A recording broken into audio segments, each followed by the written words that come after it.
사무엘이 그냥 돌아가려고 하자 사무엘을 붙들고 늘어집니다. 심지어는 어느 정도로 붙들고 늘어졌냐면 27절 말씀에 보면 그의 겉옷자락을 붙잡음에 찢어진지라. 서로 완강하게 실경이가 벌어졌었다는 것을 우리가 보게 되죠. 그런데 마침내 사울이 사무엘을 이기는 것처럼 보입니다. 왜냐하면 사울이 사무엘을 붙잡아서 옷이 찢어지도록 붙잡으니까 사무엘이 사울을 따라가거든요. 그런데 한 가지 이야기를 하는 것이 오늘 이스라엘 나라를 왕에게 떼어 왕보다 나은 왕의 이웃에게 주셨나이다. 한마디로 옷이 찢어지는 것처럼 하나님께서 나라를 찢어서 당신의 이웃에게 주겠습니다. 왕의 이웃이 누굴까? 그것을 아마 다윗을 이야기할 거다. 이렇게 이야기합니다. 왕의 이웃, 가장 가까이에 있었던 사람인데 그에게 나라를 찢어서 주었다. 그러면서 이스라엘의 지존자는 거짓이나 변함이 없으시니 이스라엘의 지존자. 그것을 다른 번역의 말씀들은 이스라엘의 힘, 그렇게 이야기합니다. 이스라엘의 힘, 영원하신 자, 승리하신 자, 가장 고상하신 분, 지존자를 그렇게 표현합니다. 그러니까 하나님은 이스라엘의 가장 고상하신 분, 전쟁의 승리로 이끄시는 분, 뿐만 아니라 영원하신 그분, 이 이야기를 지금 뭐라고 말씀합니까? 하나님이 결정하시면 누구도 하나님의 결정을 꺾을 수 없다는 거죠. 하나님이 이길 수 없다는 거죠. 또 뒤에 나타난 말씀처럼 결코 변하지 않으심이니이다. 이렇게 말하는 것처럼 영원하신 분, 결코 그 일들은 하나님의 뜻대로 이루어질 겁니다. 이렇게 지금 이야기를 하고 있습니다. 30절 말씀을 보니까 사울이 이르되 내가 범죄하였을지라도 이제 청하옵나니 내 백성의 장로들 앞과 이스라엘 앞에서 나를 높이사 나와 함께 돌아가서 내가 당신의 하나님 여호와께 경배하게 하소서. 지금 심각한 문제가 뭡니까? 하나님이 당신 버리셨습니다. 이 이야기하고 있는 거 아닙니까? 하나님 당신을 버리셨습니다. 하나님이 당신을 왕으로 세웠는데 하나님께서 당신을 버리셨습니다. 하나님께서 당신에게 그 권세를 주셨는데 하나님께서 그 권세를 빼앗기려 했습니다. 이렇게 이야기하는데 지금 사울의 눈앞에 보이는 것은 하나님이 보이지 않아요. 사울의 눈앞에 보이는 것은 여전히 백성들이, 장로들이 보이는 거죠. 왜 사울의 회개를 천박한 회개라고 이야기하느냐? 그 이유는 바로 여기 있는 겁니다. 본질이 무엇인지에 대한 인식이 없는 거죠. 모든 주권이 누구에게 있는가? 이렇게 이야기하면 하나님께 있다면 하나님에게 어떻게 하면 다시 잘 보일 수 있을까? 어떻게 하면 이 일을 회복시킬 수 있을까를 생각해야 되는데 그가 생각하고 있는 것은 어떻게 하나님 앞에서 이것을 회복시킬 수 있을까의 문제가 아니라 어떻게 하면 사람들 앞에서 나를 회복시킬 수 있을까의 문제입니다.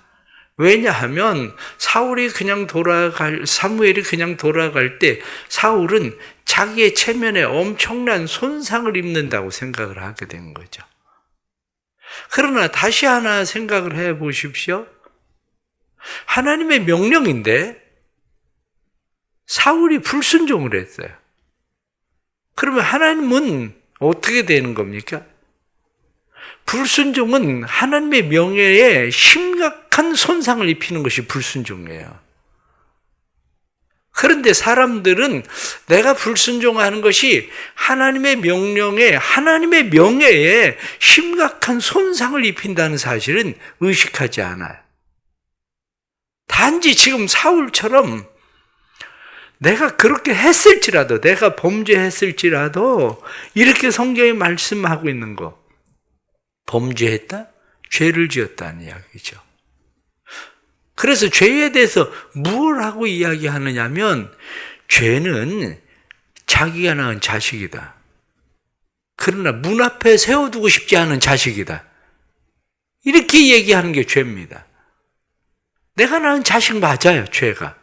그런데 그 죄를 문 앞에 세워놓고 싶은 사람이 누가 있겠습니까? 내가 낳은 자식인데 문 앞에 세워놓고 싶지 않은, 다른 사람에게 드러내 보이고 싶지 않은 자식, 어떤 자식인지 알잖아요.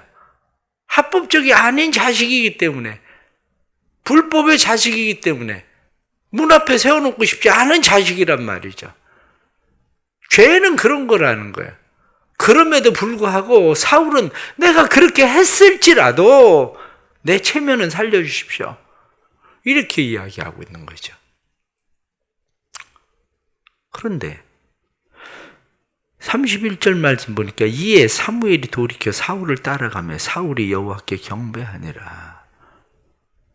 왜 아닌 줄을 알면서 사무엘이 따라갔을까? 여기에 학자들의 의견은 조금 다른 것이 있습니다. 사울이 여호와께 경배하니라. 사울이 제사를 드렸을까? 사무엘이 제사를 드렸을까? 여기에 대한 이야기입니다. 아마 사무엘이 제사를 드렸다는 이야기가 없는 것을 보면 이 일이 사울이 가서 제사를 드렸다. 그런데 사무엘이 있는데 사울이 과연 제사를 드릴 수 있을까? 라고 하는 거죠. 그렇지도 않을 거라는 거죠. 무슨 이야기를 하고 있느냐? 사무엘의 제사와 사울의 제사가 따로 논 거죠. 사무엘은 지금 어떤 마음으로 제사를 드리고 있습니까?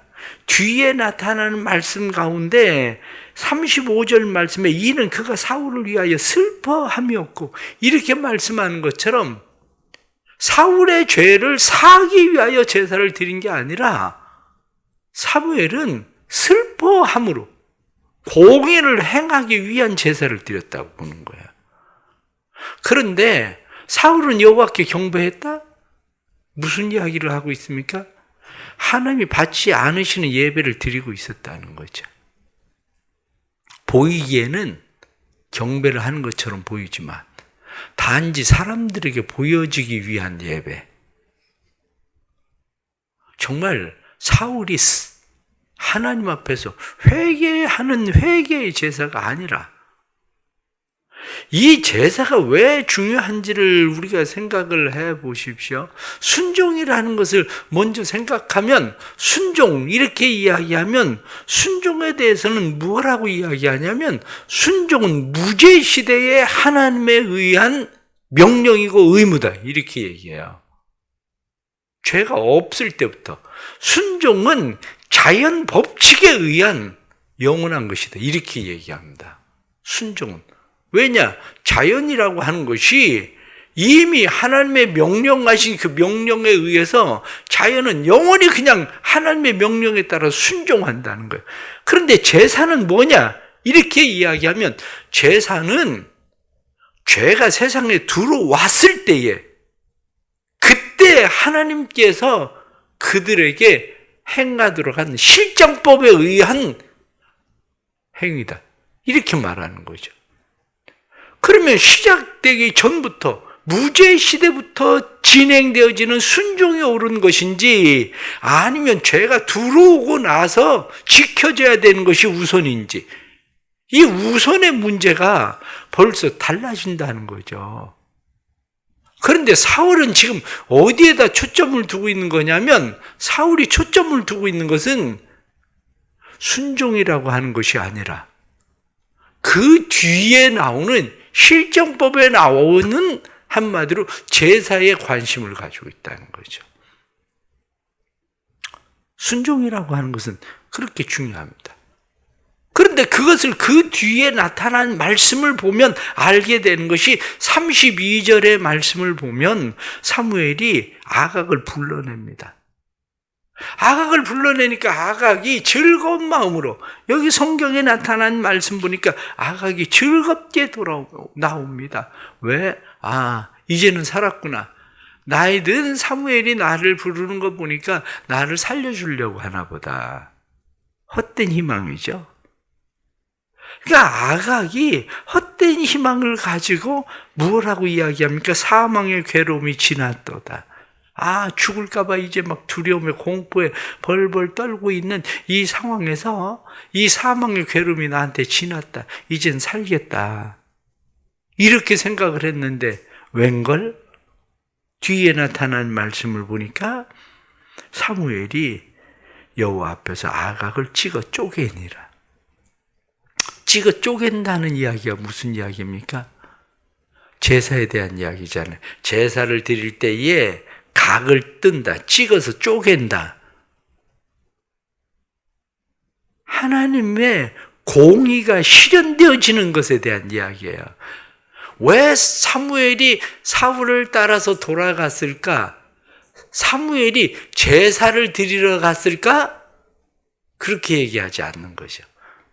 사울이 사무엘을 끌어당겨서 못 이겨서 할 수 없이 사울을 위해서 제사를 드리러 간 게 아니고, 사무엘은 하나님의 공의를 실현하기 위해서, 하나님의 명령이 뭐냐? 하나님의 명령은 아각을 진멸하는 것이다. 아각을 찍어 쪼개는 것이다. 이게 공의야. 그리고 하나님의 공의를 실현하기 위한 제사를 드리기 위해서 사무엘은 간 거라는 거죠, 사실은. 사람들의 눈에 보이기에는 그냥 사울을 위해서 제사를 드리러 간 것처럼 보이지만, 실상은 사울의 체면을 세워주기 위한 제사를 드릴 사무엘입니까?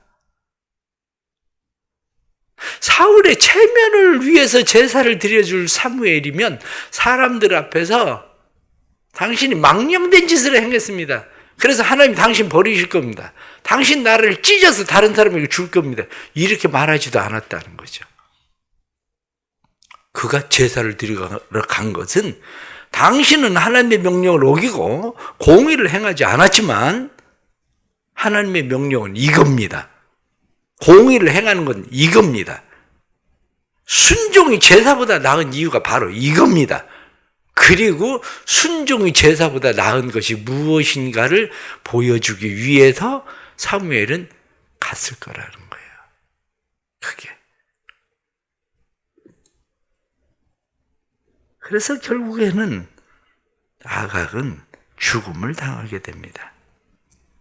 사울이 실현하지 않은 공의를 모든 사람들 앞에서 보여주는 일이 그곳에서 일어난 거죠. 그리고 사무엘은 라마로 돌아가고 사울은 기브와 자기 집으로 돌아갑니다. 35절 말씀 보니까 사무엘이 죽는 날까지 사울을 다시 가서 보지 아니하였으니, 사울을 가서 다시 볼 이유가 없는 이유가 보아도 소용이 이제 없기 때문에 그래요. 돼지에게 진주를 던지지 마라. 발로 밟고 상할까 한다. 이렇게 말하는 것처럼 이미 사울은 무슨 이야기를 해도 듣지 않을 사람이라는 거예요. 이제는. 우매한 자에게 충고하지 마라. 오히려 너를 미워할 것이다. 이렇게 이야기하는 것처럼 사울이 하나님의 말씀을 듣지 않기로 작정하고 있었다는 것을 하나님께서 맨 처음에 어제 말씀을 드린 것처럼 너 가서 사울 봐라. 사울이 무슨 짓을 하고 있는지. 밤새도록 사무엘이 부르짖으면서 하나님, 사울을 용서해 주십시오. 사울을 붙들어 주십시오. 하나님이 아니야, 이미 틀렸어. 사무엘이 밤새 부르짖었잖아요. 밤새 부르짖었는데 하나님 가서 봐. 가서 보면 알 거야. 내가 왜 그러는지. 가서 봤더니 아니나 다를까. 역시 자기 체면을 세우기 위해서 한마디로 자기 탐욕을 만족시키는 제사. 탐욕을 만족시키는 제사를 드리는 사울을 보면서 사무엘도 더 이상 아니구나. 하나님이 여기까지시구나. 그 일을 생각했다는 거예요. 그래서 사무엘이 다시는 가서 사울을 볼 일이 없었던 거죠. 그러나 뒤에 나타난 말씀 보면 그가 사울을 위하여 슬퍼함이었고 사울을 위하여 슬퍼했다. 그렇습니다. 버림받은 죄인을 위해서 슬퍼하는 것, 그건 우리가 해야 될 마땅한 일입니다. 예레미야 9장에 나타난 말씀을 보면 예레미야가 이스라엘이 버림받았다는 사실을 알고 있습니다. 그러나 예레미야가 이스라엘이 버림받았다는 사실을 알고 있지만 그냥 버림받았으니까 이제 포기해야 된다, 이제 끝났다라고 생각하는 것이 아니라 그 일로 인해서 예레미야가 슬퍼하죠. 얼마나 예레미야가 슬퍼하며 예레미야를 눈물의 선지자라고 이야기하겠습니까? 망해가는 이스라엘을 바라보면서 슬퍼하던 예레미야처럼 사무엘의 마음도 똑같이 그러한 일에 대해서 슬퍼하는 마음을 가지고 있었다는 거죠. 결국 하나님께서도 사울을 이스라엘의 왕으로 삼으신 것을 후회했다. 성경은 그렇게 말씀을 해주고 있죠. 오늘 나타나는 이러한 말씀 15장에 나타나는 이 전체적인 말씀을 우리가 보면서 다시 우리가 생각하게 되는 것이 있습니다. 그게 뭐냐? 신앙생활에 정말 힘써야 되는 것이 무엇입니까? 신앙생활을 하면서 하나님이 기뻐 받으시는 게 무엇입니까? 신앙생활에 힘써야 되는 것은 순종이에요. 순종. 우리가 예배라고 하는 것이 하나님 앞에 우리가 예배를 열심히 드리죠. 하나님이 기뻐 받으시는 예배를 드리는 것은 복입니다. 하나님이 기뻐 받으시는 예배, 그것은 우리의 행복입니다. 그러나 하나님이 기뻐 받으시는 예배, 그것이 우리에게 복이 되지 않고 행복이 되지 않는 이유가 뭐냐? 그 이유는 사울이 자기의 욕망을 충족시키기 위한 예배를 드린 일, 그것은 우리의 기쁨이나 행복이 되지 않는다는 사실이죠. 하나님이 기뻐 받으신 예배, 우리가 기쁨이 되고 하나님에게 우리가 드려지는 예배가 우리의 행복이 되고 우리에게 복이 되고 우리에게 칭찬이 되는 예배는 순종을 통한 예배예요. 순종. 근데 우리의 삶에 순종이 우선인가 아니면 보여지는 게 우선인가, 여기에 대해서도 우리가 잘 생각을 하셔야 되는 겁니다. 잘 생각해야 되는 게 뭐냐? 늘 초점이 어디에 가 있어야 되느냐면 사람이 아니라 하나님이어야 된다는 거예요. 사람이 아니라. 저는 솔직하게 교인들이 목사 때문에 무엇을 하는 일에 대해서 별로 좋아하지 않습니다. 정말로 좋아하지 않습니다. 목사 때문에 교회에 나와줘야 되고, 목사 때문에 남선교 세미나 하는데 목사 때문에 나와야 되고, 목사 얼굴 봐서 어느 정도는 필요할 수도 있겠죠. 그러나 그게 하나님에게 기쁨이 될까? 그게 본인에게 행복한 일이 될까? 본인에게 칭찬이 될까? 그렇지 않아요. 사람의 리더십이 중요합니다. 사람을 끌고 가는 데는 사람의 리더십도 중요합니다. 그러나 사람의 리더십은 그 사람을 하나님 앞에 세우기 위한 사람의 리더십인 거지, 결국 그 사람이 사라졌을 때 그 사람이 하나님 앞에 세워질 수 없고 그 사람이 사라졌을 때 하나님을 따라갈 수 없는 리더십이라면 의미가 없습니다. 세상에서는 그게 의미가 있죠. 세상에서는. 그런데 하나님 앞에서 그게 무슨 의미가 있습니까? 하나님 앞에서. 내가 하나님 보기 때문에 예배에 나와야 되고 내가 하나님 앞에 서 있는 것이 행복하고 내가 하나님 앞에 서 있는 자체가 기쁨이어서 하나님 앞에 나와야 되는 거지. 누구 때문에, 직분 때문에, 어떤 것 때문에 그 일을 행한다면 오늘 성경 본문에 나타나는 사울이 이야기하던 내가 비록 범죄했을지라도 내 백성의 장로들 앞과 이스라엘 앞에서 나를 높이사 이거하고 다른 게 뭐가 있습니까? 이게 제가 종종 말씀을 드리지 않아요. 애들 공부하기 싫어하는 애들이요. 억지로 공부시켜서 되는 애들 봤습니까? 몇 명이나 됩니까? 억지로 공부시켜서 되는 것 같은 것 뿐이죠. 안 됩니다. 그렇게 해서는 공부해야 될 이유와 필요가 생겨서 공부를 하면 늦게 시작을 해도 그게 되겠지만 그러다가 기회를 잃어버릴 거 아닙니까? 그렇지 않아요. 하나님 앞에 서는 것은요, 죽기 전에라도 기회가 생기면 돼요. 죽기 전에라도. 우리가 결론은 그겁니다. 순종, 예배. 순종은 예배예요. 예배는 순종이에요. 그런데 초점이 어디에 있느냐? 이 문제예요. 사람인가? 하나님인가? 자기 자신인가? 하나님인가? 자, 내가 오늘 교회 나가기 정말 싫어요. 교회 나가기 싫은데 내가 오늘 예배 드리러 나왔어요.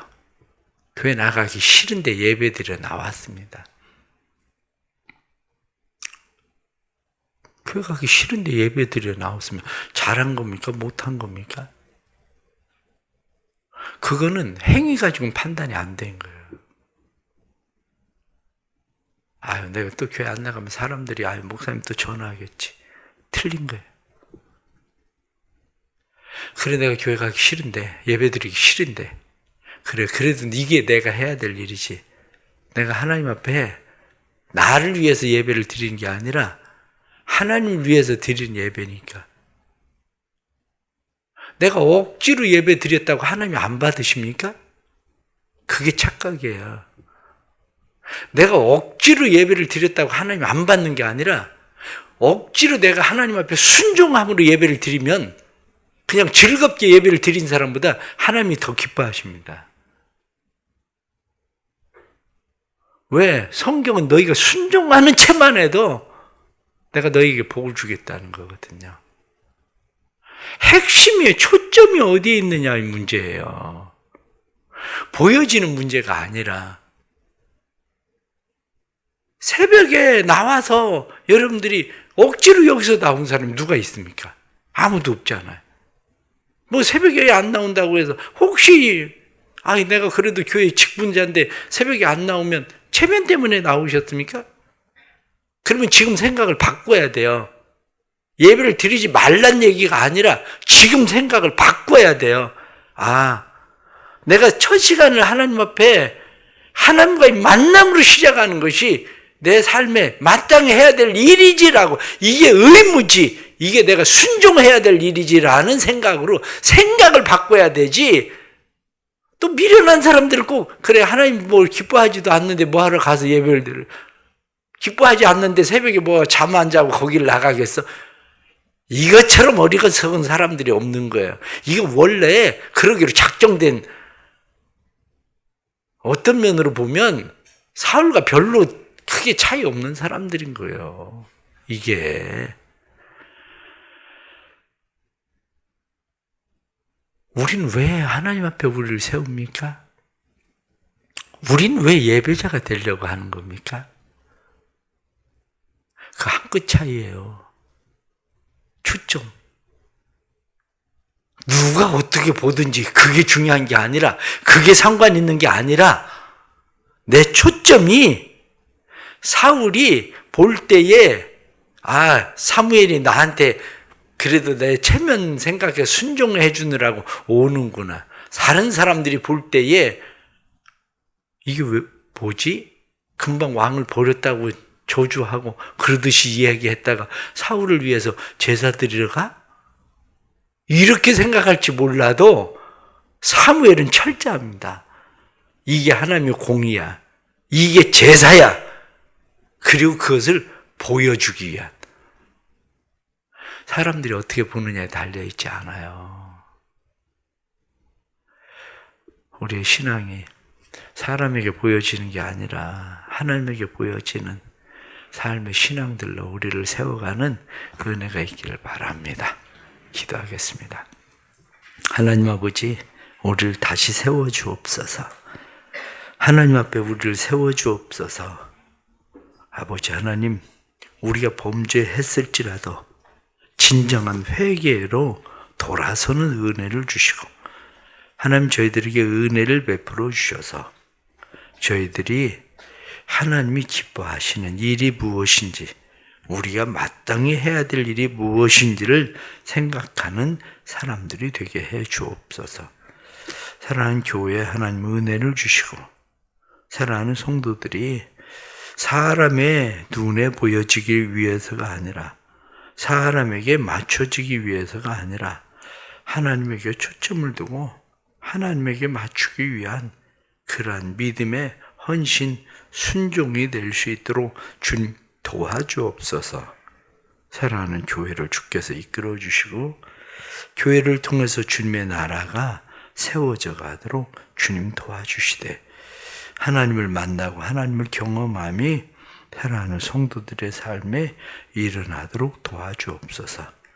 남선교회도 하나님 은혜를 베풀어 주시고, 하나님을 만나지 못한 사람들, 하나님을 경험하지 못한 사람들이 진정 하나님을 만남, 하나님을 경험함이 삶에 일어나게 해 주셔서 하나님의 거룩한 백성들로 세워지도록 하나님 도와주옵소서. 오늘 하루도 주님 앞에 맡깁니다. 주님의 교회에 은혜 주시고 가정에 은혜 주셔서 사랑하는 성도들의 교회와 가정이 하나님의 은혜로 세워지고 주님의 나라를 누림이 삶에 있도록 도와주옵소서. 드려지는 1000번째 예물에도 은혜 주시고 이들의 삶에 주님을 경험함이 지존하신 하나님, 우리의 힘이 되신 하나님, 승리의 하나님, 영원하신 하나님이 함께 하시는 삶이 되도록 도와주옵소서. 예수님의 이름으로 기도드리옵나이다. 아멘.